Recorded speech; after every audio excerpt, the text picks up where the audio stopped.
Witamy wszystkich serdecznie w kolejnym odcinku. Dokładnie. Co mi się wcinasz? Ale to ty miałaś cześć, ja miałem cześć. Zawsze się dzieliliśmy. Ja mówiłem, że witamy ich serdecznie. Nie, bo ty zawsze wszystko gadasz. Nieprawda. Foch, ja już nic nie mówię, teraz ty mów. Więc tak, jeszcze nam nie zaszło zakwasy. Widzę, że już ci się ciśnie, żeby coś powiedzieć. No mów, Nie no i zaszły co? nam jeszcze zakwasy za Catenango, bo wczoraj właśnie zeszliśmy z wulkanu, a dzisiaj co? Jedziemy na wycieczkę rowerową. A co? Nie ma miękkiej gry, kochani. Tobie Trzeba temu zabronić działać. bogato. Tak, Dokładnie. i zobaczcie jakie rowery. Wycieczkę bierzemy sobie z CA Travelers, bo pamiętajcie, że zawsze jak kupujecie tutaj wycieczki, część pieniędzy trafia do dzieci ze szkoły w Gwatemali u Tak. podnóża Acatenango. Także zawsze nawet w taki sposób możecie wspomóc. A my co? Ruszamy zaraz, tak? Dokładnie. W razie czego to jest około 200 kocali za osobę, czyli jakieś 100 zł wychodzi. To jest tak, tour będzie trwał 4 godziny, będziemy zwiedzać jakąś plantację kawy I coś tam w sumie jeszcze. więcej szczegółów nie znamy, bo to była taka decyzja szybka. Wczoraj zeszliśmy za Catenango, dzisiaj byliśmy rano załatwiać jakieś inne rzeczy, a jutro jedziemy do Salwadoru, także w biegu nawet prania nie zdążyliśmy zrobić. A kto będzie musiał dźwigać te brudne ciuchy? Emilek, moje brudne majteczki. Dobrze, że mam zakręcony worek chociaż.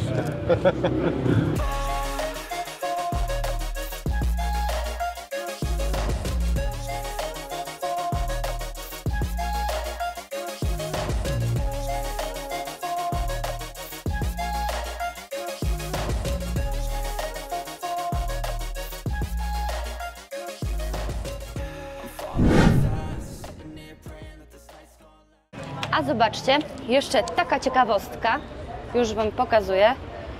Tada! Tada! Dobra, nie o Ciebie chodzi tutaj.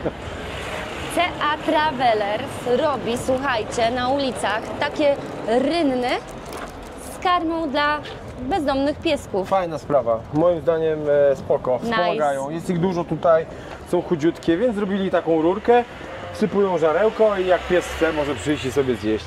Fajnie. Naprawdę super pomysł. Teraz rozdają rowerki. Dla mnie jest czerwony, Justynka dostała czarny.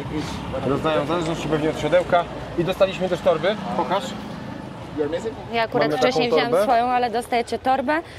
Możecie też sobie wziąć kask, możecie wziąć sobie kamizelki i jeszcze możecie sobie Dostajecie wziąć... bidon, w którym macie z wodą, wodę tak. na wycieczkę i kubeczek pewnie do próbowania kawy. Zaraz zobaczymy, do czego się przyda. Więc mamy taką torbę. Wsiadamy na rowery. Jak chcecie kask, to bierzecie kask, jak nie, to nie. Ale masz rower.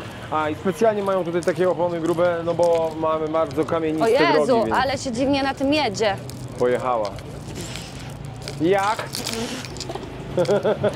Ma problem Masakra! z jazdą na rowerze, z tego co widzę. To nie jest łatwa jazda. Nie umiesz jeździć? Nie, jakbym na dziecka rowerze jechała. No. Jezu, ja walczę o życie! To jest ten! Ekstremalna jazda na rowerze! A te kamienie na ulicy to nie ułatwiają sprawy. Nie. I dojechaliśmy na Finca La Azote. Finca La Azotea, La Azotea. czyli to jest jakaś plantacja kawy. Muzeum kawy, Tu jest muzeum, tak, jakaś... coffee tour. I nic nie rozumiem zresztą. Dokładnie. Ale to się już dowiemy wszyscy No w razem. każdym, no przyjechaliśmy aktualnie na plantację kawy. Zobaczymy, co tutaj się będzie działo. Dokładnie. Ja uwielbiam te bambusy. Po prostu mega to wygląda zawsze. Chociaż mi się to... te bambusy. Co się nabijasz ze mnie? Chociaż powiem wam Bambusy szczerze, o uwielbia. zobaczcie, już tutaj macie drzewka kawy. Nie wiem czy widzieliście. Tylko że to jeszcze jest niedojrzałe pewnie. Ale to już jest drzewo kawy, raczej na pewno. Uważaj, bo tu woda tryska. Jedziemy. O, no. Dobra, jedną ręką. O, leję wodą. Dobra, jedź, szybko, szybko. Nie, fast. Dobre, zdążyliśmy. Ale tu ładnie. No, fajnie. Tam mamy wejście. Ograniczenie do 15 km na godzinę. I koniki są. No, O, tutaj się przyjemnie jedzie już. tu przyjemnie, tak, nie po tej dziurawej, kamienistej drodze. Tylko normalnie sobie jedziemy I Becieniu. i we cieniu. Tu macie też już drzewka kawy. po lewej stronie. Tu pan mi idzie, Ola. Ola? Jaka Ola? Chociaż powinienem powiedzieć Buenas, a panu powiedziałem Ola. Śmiesznie wyglądasz na rowerze. A ty? Ja Też. ładniej.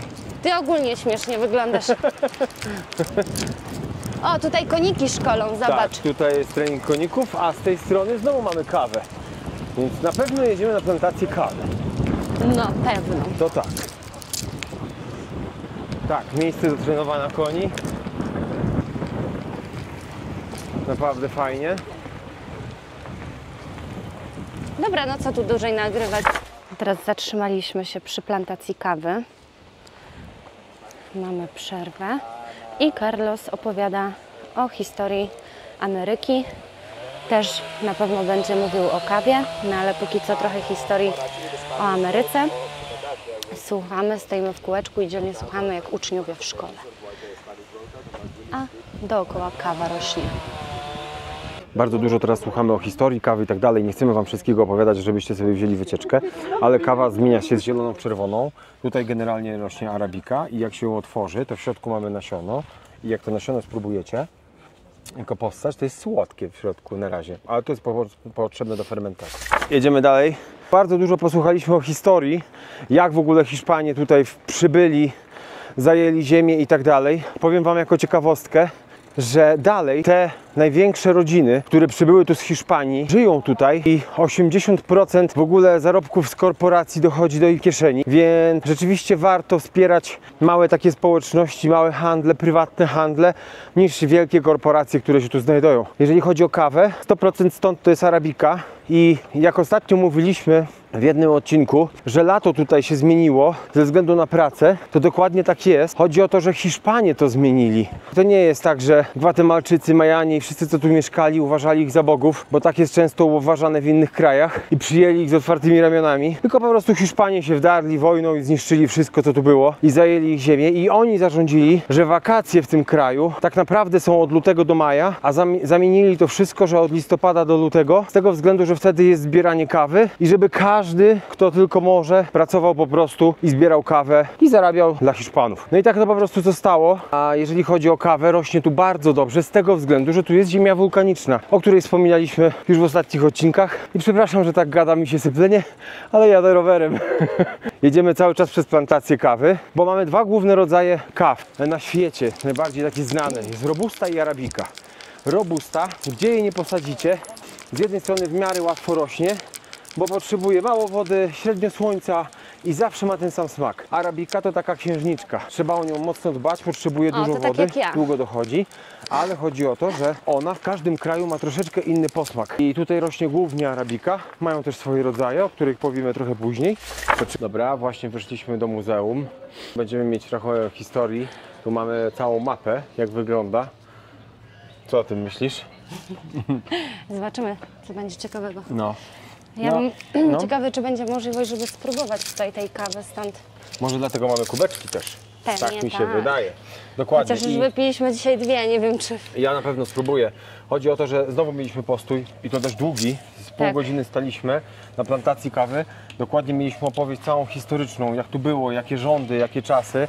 I w tym momencie rząd, który zajmuje Gwatemalę, nie jest dobrym rządem, niestety. To są dalej te 5 rodzin hiszpańskich, które rządzą. Tutaj od chyba 25 roku do 44, czyli wcale nie tak dawno, rządził bardzo fajny, był dyktator oczywiście, którego obalili. Od 44 do 55 była pierwszy raz w życiu tutaj demokracja i wróciło ubezpieczenie zdrowotne i tak dalej, ale że była taka historia, że te 5 rodzin plus niestety CIA i inne duże firmy, które chciały przejąć kontrolę nad krajem, zaczęły straszyć prezydenta.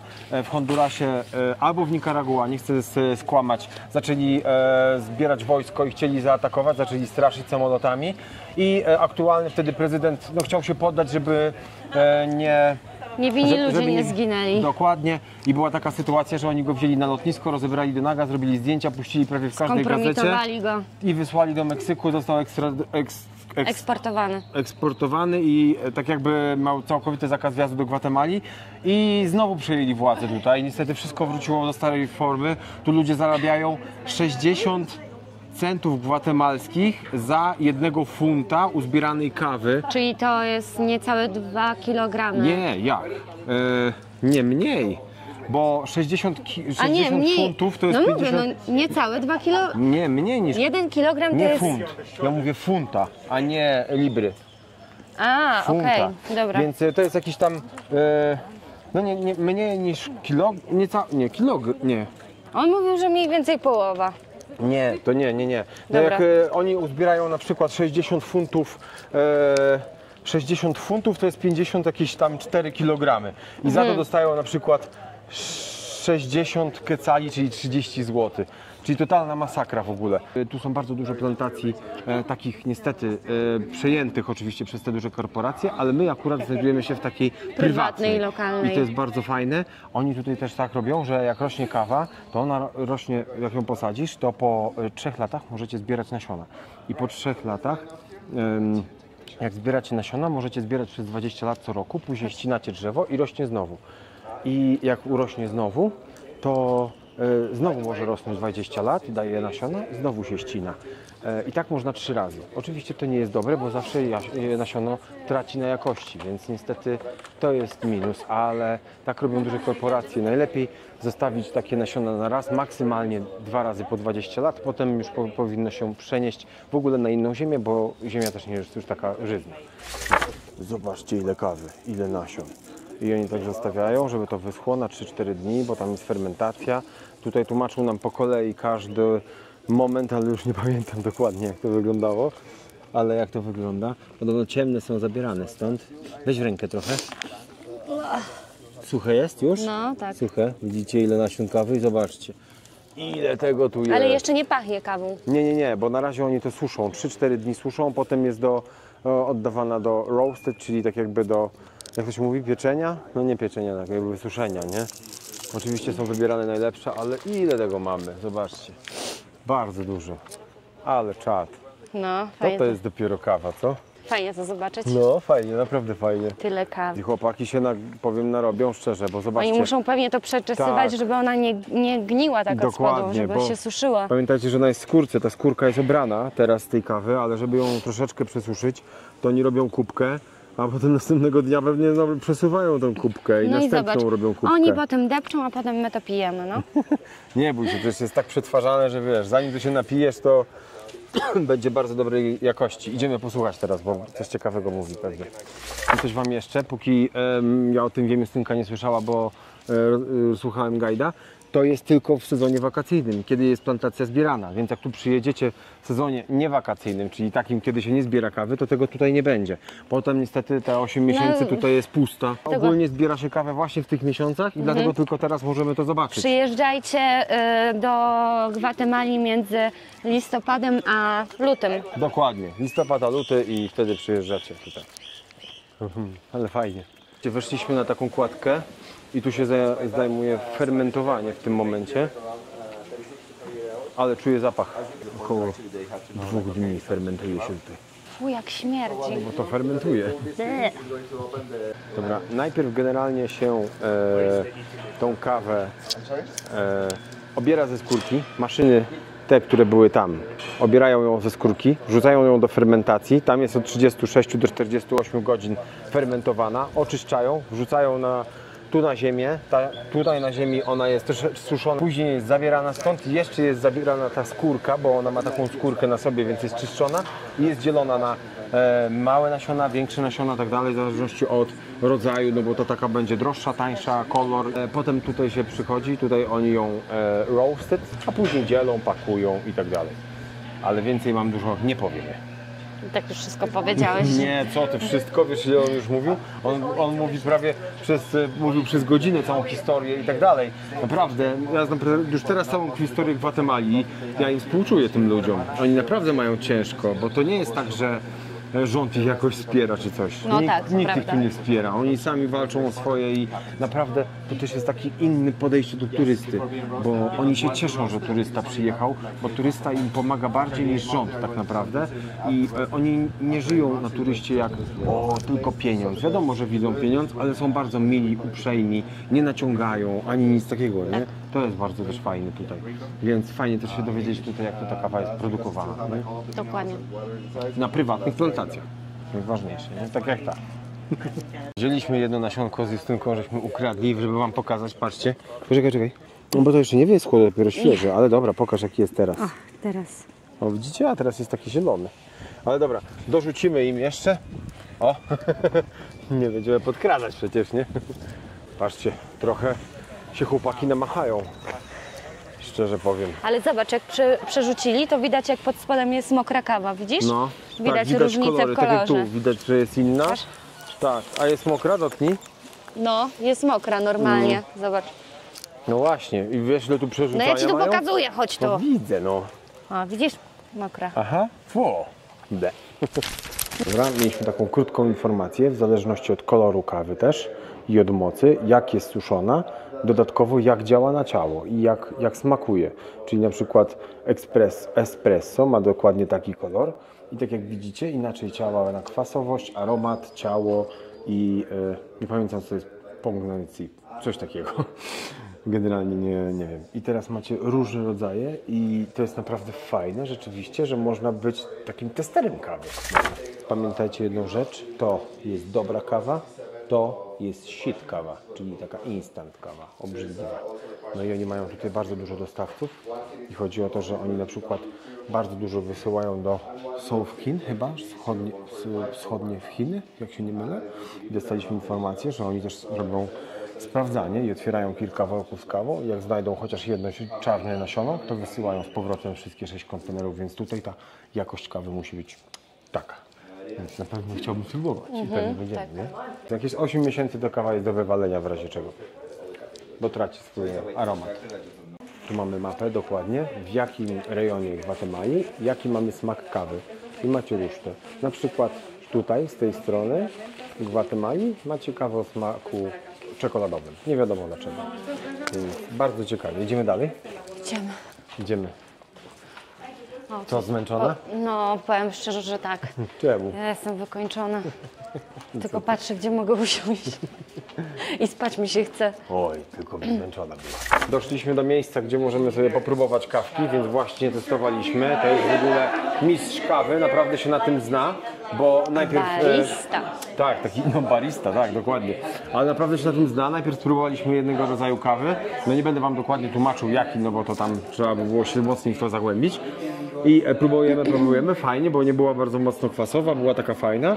A później drugą kawę jak nam dał, to najpierw w kubeczek wlał wody, żeby złapało temperatury takiej jak kawa, bo nie powinno się w zimny kubek wlewać kawy, bo traci na aromacie. To też jest bardzo fajne, nie wiedzieliśmy o tym. Więc potem wylał tą wodę i w ten kubeczek wlał kawy ciepłej, żeby ten kubek miał taką samą temperaturę jak kawa. A później jak chcecie spróbować innego rodzaju kawy, to musicie wziąć trochę cukru do buzi, żeby zabić smak kawy poprzedniej i żeby odpowiedni aromat poczuć tej następnej. Tak samo jak idziecie do, nie wiem, do Sephory i wąchacie różne perfumy i na przykład w pewnym momencie was mdli, wąchacie kawę, żeby zabić. Tak samo tutaj bierze się trochę cukru na język i testujecie drugą. Druga była pyszna, nie? Lepsza, taka tak. lepsza, ale była bardziej mocna taka, bo to medium roast to jest najmocniejsza kawa dla organizmu. Pamiętajcie jedną rzecz. Espresso nie działa na to, żebyście nie spali, czy was mocno pobudzi. Ona działa bardziej na organizm, żebyście się tak czuli. Jeżeli chcecie pić kawę, która naprawdę was pobudzi, to bierzcie medium roast. Taka ciekawostka, jedna z całej tej historii, ale dużo rzeczy nam tu dużo się rozjaśniło, bardzo. Nawet jeden Włoch się załamał, bo był z nami jeden Włoch, który usłyszał, że espresso to nie jest taki. Powiedział, że całe jego życie runęło w gruzach, ale powiedzieli, że taka prawda, bo tu mamy dokładne działanie kawy każdego rodzaju i tak dalej. Więc naprawdę fajnie i możecie sobie kupić różne rodzaje, na przykład mamy coś takiego i macie 3 rodzaje kawy do spróbowania i to jest bardzo fajne. Dużo pamiątek, nie tylko kawę możecie nie kupić. tylko kawę oczywiście, a to koszulki, nie koszulki na przykład. O, wy oczywiście te hafty ich takie ładne, no macie różne dużych pamiątek fajnych, ale oczywiście jesteście na Jaka plantacji ładna. kawy, więc wiadomo, że ja bym wybrał osobiście kawę. A Justynka już torebkę. Ale jaka ładna, zobacz. No ta ładna, ale podobno nie masz miejsca w bagażu. No zobacz, ładna. Nie pasuje ci do fioletowego. Jak to nie pasuje? Akurat mi się nie znasz. Nie. A jak ci się na razie wycieczka podoba? Ty, ale to jest skórzane normalnie. No co ty? No, powąchaj. Prosto z konia zdjęte. Nie, skórzane, naprawdę, ładnie skórą pachnie, no. Oni w ogóle lubują się w skórze. O, to jakie? O kurde. No, Ciekawe. zobaczcie na dokumenty, ale z prawdziwej skóry Ciekawe, zrobione. ile W pieniążków ogóle. chcą za to. No to kosztuje 80 kecali. Aha, czyli to 40 pewnie ze złotych 400. na kopertownik, nie? Kopertownik? Ale bardzo fajna na rzecz, karty. naprawdę. No. Bardzo fajnie. Teraz mamy właśnie krótkie szkolenie na temat czekolady. Jak z nasiona kakao powstaje kakao, czekolada i w ogóle. I bardzo fajne szkolenie.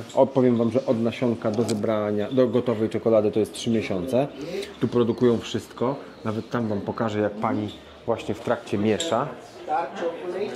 O, i tu właśnie pani specjalnie miesza, żeby zrobić odpowiednią temperaturę. Potem wrzuca do lodóweczki i mamy gotowe. Tu pan nam daje testa.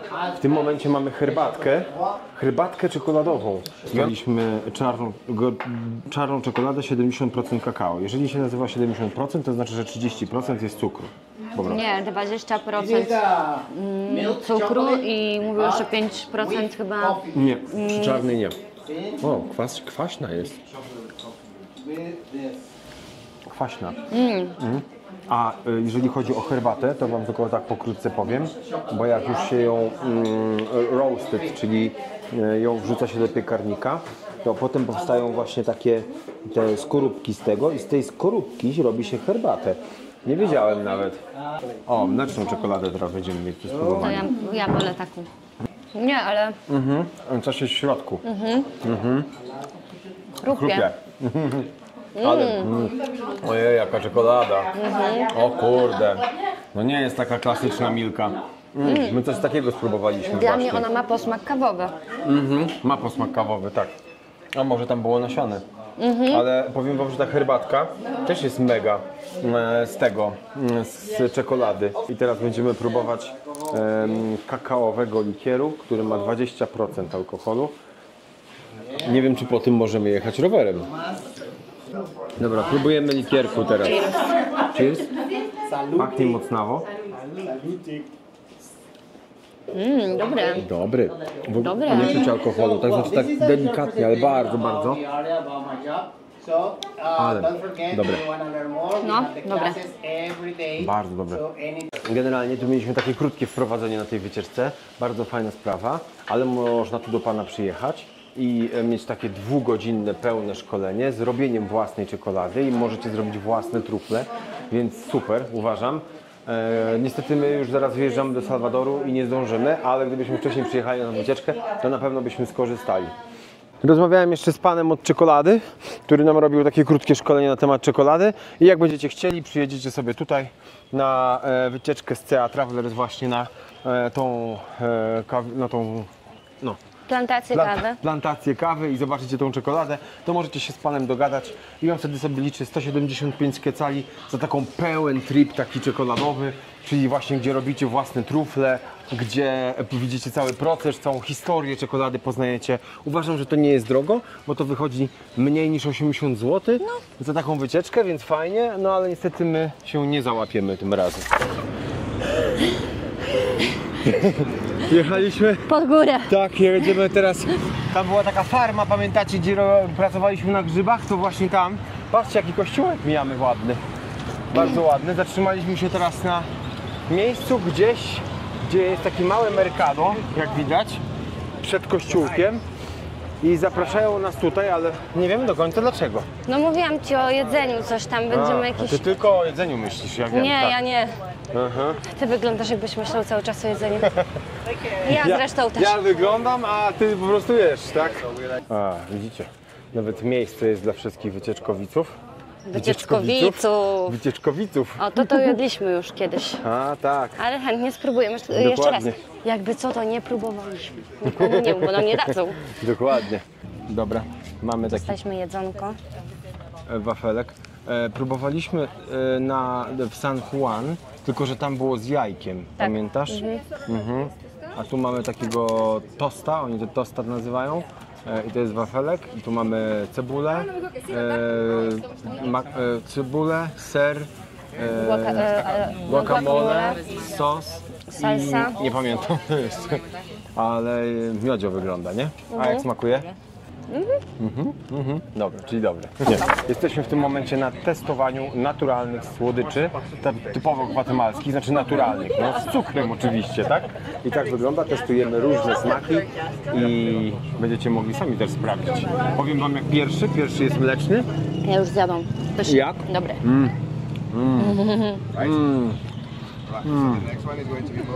Orgasmic taste. A, Ale pycha, ale słodkie strasznie, ale pycha. Takie, to co próbowaliśmy kiedyś, te patyczki. tak, no. Ale każdego chyba smaku nie będziemy wam opowiadać, żebyście mogli sobie spróbować. Dokładnie, musicie przyjechać. Tu jest jeszcze kokos pieczony, jest jeszcze mleczno-kakaowe i jest jeszcze dynia w cukrze i nasiona dyni w cukrze. To jest pyszne, ja to wiem, bo to krówka taka nasza, nie? Słodkie jak nie wiem, A ale jedno pycha. tam wygląda jak pokrojony schabowy. Widzisz? Tak, bo to jest pieczony kokos. I have the same. Popróbowaliśmy kilka słodyczy fajnych, wzięliśmy sobie coś na podróż do Salwadoru. Wzięliśmy pieczonego kokoska. Bo to jest jak nasze kokosanki trochę, jakby dodać mu minimalnie czekolady, to by było bounty. Tak, i wzięliśmy sobie te tofi, takie paluszki. Tak, o Jezu, pyszne są, więc nie mówiliśmy wam specjalnie wszystkiego, co tu się testuje, ale fajnie, a teraz jedziemy spróbować jakiegoś lokalnego A ja myślę, napoju. że za tą cenę to naprawdę super wycieczka. Tak, naprawdę spoko, bo dużo rzeczy możecie zobaczyć, dowiedzieć się dużo o kawie, spróbować naturalnych rzeczy, tych co oni jedzą, naprawdę fajnie. Dobra, Fajnie jest. jazda jedziemy gwiazda, dalej. ty. Tak, tylko że Celebryta, wybaczcie, że nie skakuj na kręcę samochód. podczas Na jazdy rower. rowerem, bo tu jest naprawdę ruch duży, więc chowam kamerę. Jesteśmy teraz na próbowaniu naturalnych napoi w kubeczkach, które dostaliśmy. Pierwsze co próbujemy to jest suciles, czyli dynia z jakimś owocem. Drugie to będzie cinciote, czyli dynia, ale bardziej na słodko. A trzecie cinciri, czyli cytryna jakaś tam z dużą skórą i tak dalej. Pierwszej się nie wącha, ale powąchałem i powąchamy. rzeczywiście to jest fermentowana dynia. Tak pachnie. A teraz test. O, w smaku dobre. Jak syrop jakiś. Syrop dyniowy. Spoko. Słodkie strasznie. Słodki też. Od ilości cukru i kawy dzisiaj nie zaśniemy. Chyba tak. Chile coyote. O, to już słodsze. To już nie pachnie, no. Tak jak, znaczy nie pachnie źle. Są kawałki dyni. No i słodkie tak jak karmelowe. Trochę chyba cynamonu czuję. Oj, ale dobre. Pierwszy raz takie rzeczy piję w Gwatemali. Ja nie wiedziałem, że takie soki są. No i widzisz? Słodkie strasznie. Nie wiem do czego oni. To może jako syrop do herbaty byłoby fajne. I naprawdę Cinciwir wygrywa, bo dla mnie to jest imbir z cytryną, jest tak orzeźwiające, ale pyszne. Moi drodzy, jesteśmy już po wycieczce. Jesteśmy po Acatenango. Jesteśmy po rowerach. Nogi nam wchodzą w 4 litery. Minie. Kto jest leniwy, ten tak ma.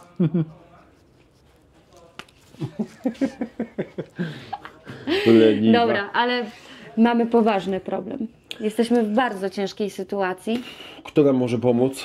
Jesteśmy w takiej sytuacji, że jutro rano wyjeżdżamy do Salwadoru. Nie jesteśmy spakowani w ogóle. Najlepsze Jeszcze raz jest to- jeszcze czekaj. Najlepsze jest to, że plecaki, które tu są, o ten na przykład, jeszcze niżej, ten mój plecak jest świeżo przyniesiony z Acatenango Jest tak brudny.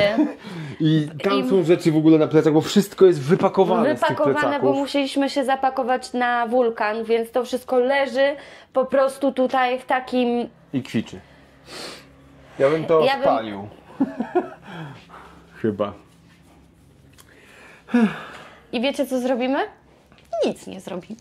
A co? Idziemy zjeść i tyle.